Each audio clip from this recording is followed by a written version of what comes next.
주어져 있습니다. 아버지는 큰아들에게 어떤 말로서 큰아들이 가지고 있었던 그의 합리적인 반론, 그것들을 아버지가 넘어가셨을까? 그것들 아버지가 어떻게 아들을 설득하는 과정으로 나아갔을까? 여러분 어떻게 생각하십니까? 이 큰아들의 항변, 아버지에 대한 항변이 잘못됐다고 생각하세요?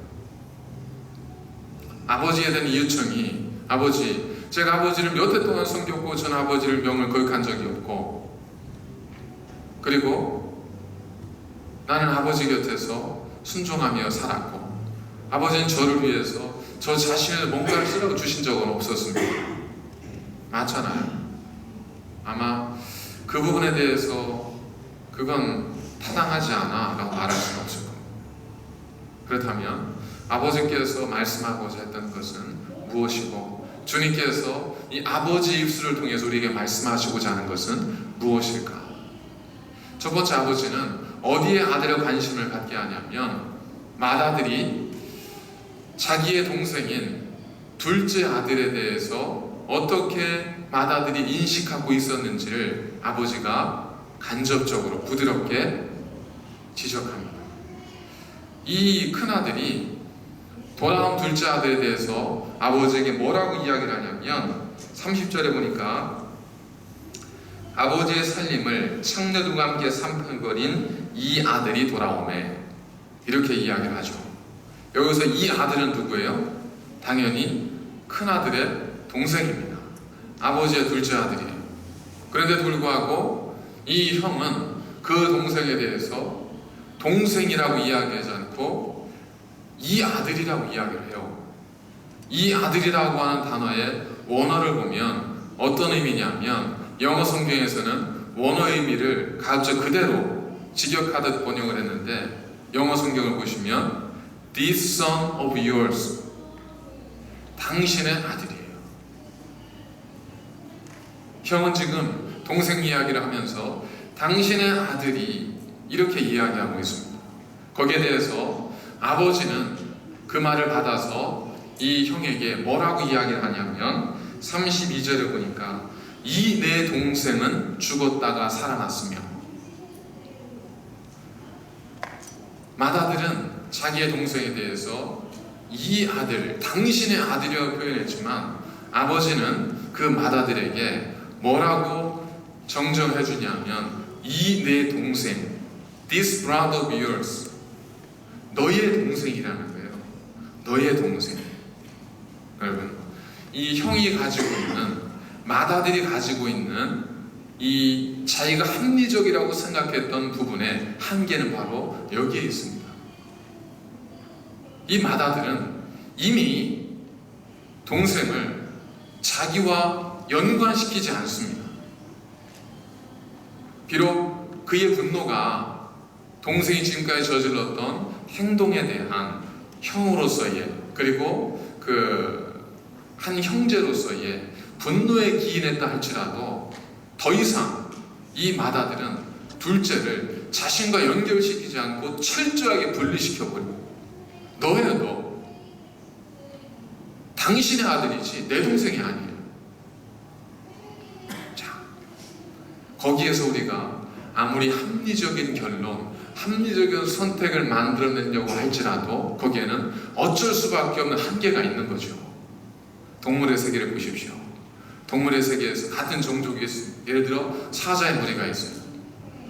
사자의 무리 가운데 싸움이 벌어지는 경우는 두 경우입니다. 첫 번째는 먹이를 위해서 싸움을 벌이죠.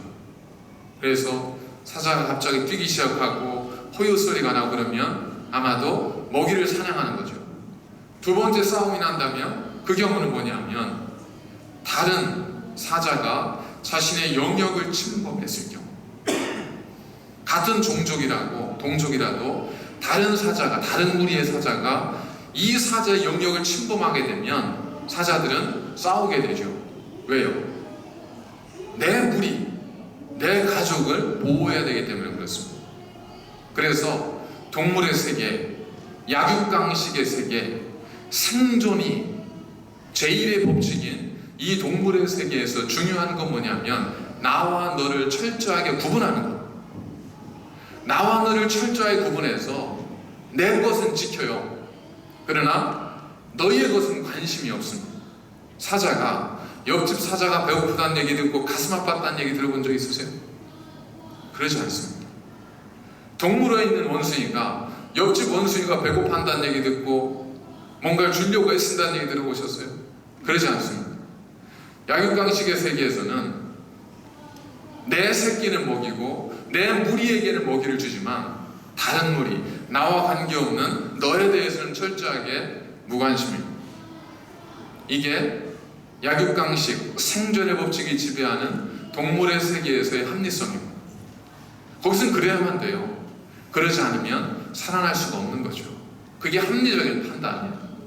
그러나 우리는, 인간은 하나님의 형상대로 지음받은 거룩한 존재이지 않습니까?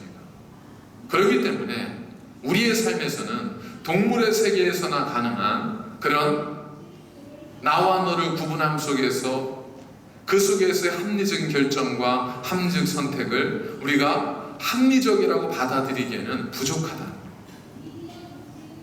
우리는 합리적이고 이기적인 존재일 뿐만 아니라 우리는 또한 이타적인 존재입니다. 다른 사람을 위해서 우리는 기꺼이 내 것을 희생할 수도 있는 그러한 존재가 인간이잖아요. 그래서 달려오는 기차에 죽을 위험에 처해 있는 누군가를 돕기 위해서 선로로 뛰어들었다가 대신 목숨을 잃은 살신성인의 그러한 아름다운 미화들이 전해지기도 하고, 또 신문기사에서 보니까 저쪽 그 이라크 지방에서 이제 기독교인들이 그 목숨을 잃고 순교를 당하게 될 때 최근에 기독교인이 아닌 어떤 한 사람이 그 무리 가운데 같이 끼어있대요. 잡혀있는 무리 가운데. 그에게 물었습니다. 너도 크리스천이야? 너 배신하면, 너 어쨌든 아니라고 하면 넌 살려줘. 근데 그랬더니 지금까지 크리스천이 아니었던 이 사람이 그 순간 갑자기 외쳤다고 해요. 저들의 하나님이 나의 하나님이다. 저들의 하나님이 나의 하나님이다. 그들이 기꺼이 하나님께 대한 신앙을 포기하지 않고 목숨을 내어놓는 그 모습을 보면서 이 사람이 그 짧은 죽음의 순간에, 이 짧은 순간에 마음에 엄청난 변화를 느낀 겁니다. 난 아니에요, 난 그리스도인이 아니에요 라고 하면 갈 수 있었는데, 이 사람이 그 순간 저들이 믿는 하나님이 나의 하나님이다. 그리고 그 자리에서 다른 그리스도인과 함께 순교를 당했다고 합니다. 우리 인간은 이기적인 존재만이 아니고 합리적인 존재만이 아니고 우리 인간은 이타적 존재이기도 합니다. 그런 합리성을 우리의 삶 속에 연관을 시켜버리면 우리가 사는 세상은 동물의 왕국과 다르지 않다는 겁니다. 이것이 바로 세상이 갖는 합리성의 한계이고, 아버지가 가졌던 아들의 합리성을 뛰어넘는 거룩하고 뜨거운 사랑입니다. 또한 아버지는 아들에게 이렇게 이야기를 하죠. 큰아들이 아버지를 향해서 내가 지금까지 여러 해 동안 아버지를 섬겼고 명을 어긴 적이 없습니다. 그런 이 아들의 말을 아버지가 부정하지 않았습니다. 하지만 그 말을 잘 살펴보면 우리는 한 가지 좀 다른 부분을 발견하게 되죠. 아마도 여러 해라는 것이 둘째 아들 집을 나간 그 여러 기간 동안이라고 하는 의미로 저희들이 해석을 해본다면, 그동안 이 아들은 아버지 곁에서 아버지의 명령에 순종하며 살았던 거예요. 그런데 정작 중요한 건 뭐냐면, 둘째 아들이 집을 나가 있는 동안 아버지는 날마다 어떻게 하고 있었죠? 문 밖에 나아가서 둘째 아들이 돌아오기를 학수고대하면서 날마다 기다리고 있었습니다. 이 아들은 아버지가 시켰던 밭에 나가서 일을 하고, 그리고 과일을 거둬들이고 추수하는 일들은 정말 열심히 잘했지만, 이 아버지의 마음속에 가장 깊은 곳에 자리 잡고 있었던 둘째 아들에 대한 사랑, 그 사랑은 이 큰아들은 전혀 이해하지도 받아들이지도 않았던 거죠. 둘째 아들이 잘못했기 때문에, 잘못했기는 그럴 겁니다. 그런데 잘 생각해 보면 둘째 아들이 돌아왔다고 하는 것이 이 큰아들에게 어떤 의미가 될까? 큰 손해가 될까? 아버지가 이야기하잖아요. 맞다. 너는 나와 함께 있었기 때문에 내게 있는 모든 것이 다 내 것이다. 사실은 둘째 아들이 돌아온 것이 큰아들이 어떤 손해를 끼치는 것도 없습니다. 그러면 이 큰아들이 둘째 아들에 대해서 창녀에게 모든 아버지의 것을 다 낭비하고 돌아온 이 아들이라고 하는 이 맏아들의 표현을 우리는 어떻게 받아들여야 될까? 그가 정말 합리적이고 이성적인 생각 속에 그런 수많은 정보들을 가지고 합리적인 판단을 내렸다고 생각해야 될까? 아니면 동생이 이해할 수 없는 행동에 대한 형의 감정적인 심리적인 판단으로 받아들이는 것이 더 타당할까? 아마도 두 번째가 그런 형의 동생에 대한 반응은 그것이 비록 옳지 못한 행동에 대한 분노에서 비롯됐다 할지라도 그의 타당한 합리적인 판단이라기보다는 그의 다분히 심리적이고 감정적인 선택의 표현이라고 우리가 볼 수밖에 없지 않습니까? 이처럼 맏아들은 자신이 수집된 정보를 가지고 가장 합리적인 판단을 내렸다고 생각했지만 아버지 입장에서 볼 때 그것은 합리적일 수는 있으나 합리성이 가지고 있는 한계를 뛰어넘지 못했다는 것. 맏아들에 의해서 둘째 아들은 창녀에게 모든 것을 낭비하고 돌아온 당신의 아들이지만 아버지에 의해서 그는 죽었다가 살아 돌아왔고 잃어버렸다가 얻은 내 아들이고 내 동생이었습니다. 예수님께서는 이 사건을 통해서 당시 유대인들, 특별히 바리새인들과 서기관들이 가지고 있었던 이 선민의식, 하나님 우리를 택하셨다라고 하는 이 선민의식, 그것이 사명으로 나아가지 못하고 특권의식으로 머물러 있었던 그들의 폐쇄적인 그들만의 합리성을 주님께서 지금 책망하고 있다는 것. 그들은 하나님께 선택받은 사람이었기 때문에 그들 외에 다른 사람은 돌아볼 필요가 없는 겁니다. 그들 외에 다른 사람은 관심 밖이에요.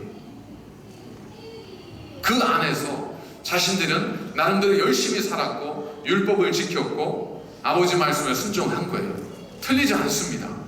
그러나 문제는 뭐냐면 아버지의 세상은 이렇게 넓은데 하나님의 세상은 이렇게 넓은데 바리새인들의 세상은 요만했다는 거예요. 이걸 가지고 아버지가 생각하는 전체 세상을 품지 못하지 않습니다. 하나님에게 그들이 정죄하는 이웃은 잃어버린 아들이에요. 하나님에게 있어서 그들이 미워하는 죄인들은 하나님께서 여전히 사랑하시는 아들이고 딸이었습니다. 마가의 다락방에 성령이 임하시죠. 그 결과는 뭐였었죠? 그들이 가두어두었던 나의 울타리, 우리의 울타리를 깨는 거예요. 예루살렘과 온 유대와 사마리아와 땅끝까지 그들의 지경이 확장되는 것, 그것이 성령의 임재의 사건이었습니다. 아버지의 마음을 안다는 것은 바로 아버지의 마음은 우리가 생각하는 이 좁은 울타리에 있지 않고 아버지의 마음은 우리보다 더 크고 내 생각은 너희 생각보다 더 크다는 사실을 우리가 인정하는 거예요. 그걸 인정할 때 우리는 주님께서 말씀하신 그 의미를 이해하게 됩니다. 누구든지 자기를 부인하고 내가 가지고 있는 합리성과 내가 가지고 있는 이성과 논리를 부인하고 자기 십자가를 지고 나를 따르지 않는 자는 내 제자가 될 수 없다는 것. 우리가 만일 나와 너를 구분하기 시작하고, 나의 그룹과 너의 그룹을 구분하기 시작하고, 내 교회와 당신의 교회를 구분하기 시작하면 우리는 어쩔 수 없이 생존을 위해 살아가는, 사명이 아니라 생존을 위해 살아가는 폐쇄적인 공동체가 될 수밖에 없습니다. 하나님은 그런 공동체를 예루살렘에서 흩어버리셨습니다. 오늘은 종려주일입니다. 주님께서 오늘 예루살렘에 입성하셔서 한 주일 동안 예루살렘 골고다 언덕으로 가셨던 그 모든 걸음들은 그 당시 사람들이 가지고 있었던 폐쇄적인 자기 합리성, 이러한 것들을 날마다 조금씩 깨트려가는 과정이었습니다. 마지막에는 주님께서 당신 자신을 온전히 다 내려놓으심을 통해서 우리에 대한 하나님의 사랑, 하나님의 마음이 무엇인지를 주님은 우리에게 보여주신 거죠. 그러면서 너희도 이와 같이 하라 라고 주님께서 말씀하시는 겁니다. 종려주간, 고난주간, 이 한 주간 우리가 해야 될 일은 바로 주님께서 마지막 남기셨던 것처럼 나의 합리성, 나의 논리, 나의 이성을 조금씩 깨뜨리면서 우리의 지경을 넓혀가는 거죠. 내 삶에서 하나님의 자녀로, 하나님의 사랑하시는 백성으로, 하나님의 창조하시는 세계로 우리의 지경을 넓혀가는 겁니다. 그래야만이 우리는 하나님의 마음을 조금이나 이해하고 하나님과 함께 살아가는 하나님의 자녀가 될 수 있습니다. 그러지 않으면 우리는 이 마다들이 가졌던 특권의식이라든지 혹은 자기의 옳다리를 넘지 못하는 폐쇄적인 공동체